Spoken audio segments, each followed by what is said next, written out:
Indian മുസ്ലിങ്ങളുടെ ആധ്യാത്മിക നഗരങ്ങളിൽ പ്രധാനമാണ് ബറേലി. 1856 ഉത്തർപ്രദേശിലെ ബറേലിയിലാണ് അഹമ്മദ് റസാ ഖാൻ ബറയല്ലി ഖദ്ദസുല്ലാഹു സിർറഹുൽ അസീസ് എന്നവർ ജനിക്കുന്നത്. ഇന്ത്യ രാജ്യം കണ്ട ഏറ്റവും വലിയ ഇസ്ലാമിക പ്രബോധകരിൽ ഒരാൾ. ഖാദിരിയ, നഖ്ശബന്ദിയ, സുഹ്റവർദിയ, ചിശ്തിയ്യ എന്നീ പ്രധാന സൂഫി സരണിയിൽ അവരുണ്ട്. അറബിയിലും ഉറുദുവിലും ഒരുപാട് ഗ്രന്ഥങ്ങൾ മഹാനവറുകൾ രചിച്ചിട്ടുണ്ട്.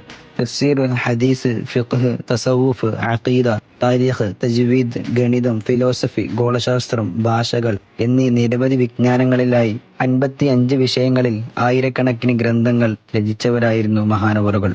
നമ്മുടെ അയൽ രാജ്യങ്ങളിൽ പോലും അഅ്ല ഹസരത്ത് എന്ന് വിളിക്കപ്പെടുന്നവരാണ് മഹാനവറുകൾ. മുത്തുനബി സല്ലല്ലാഹു അലൈഹി വസല്ലമയുടെ അടുക്കലേക്ക് പെട്ടെന്ന് എത്തുന്ന ഗുരുപാരമ്പര്യം. ഡൽഹിയിൽ നിന്നും വെറും 4 മണിക്കൂറിന്റെ യാത്രയെ ബറേലിയിലേക്കുള്ളൂ. സൂഫിയും മുൻ ഇന്ത്യൻ ഗ്രാൻഡ് മുഫ്തിയും അവിടുത്തെ കുടുംബവുമായ താജുശ്ശരീഅ എന്നവരുടെ മഖാമും പരിസരത്ത് തന്നെയാണ്.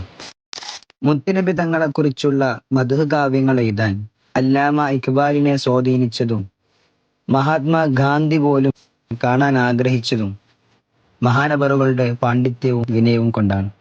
അടുത്ത വീഡിയോയിൽ കാണാം.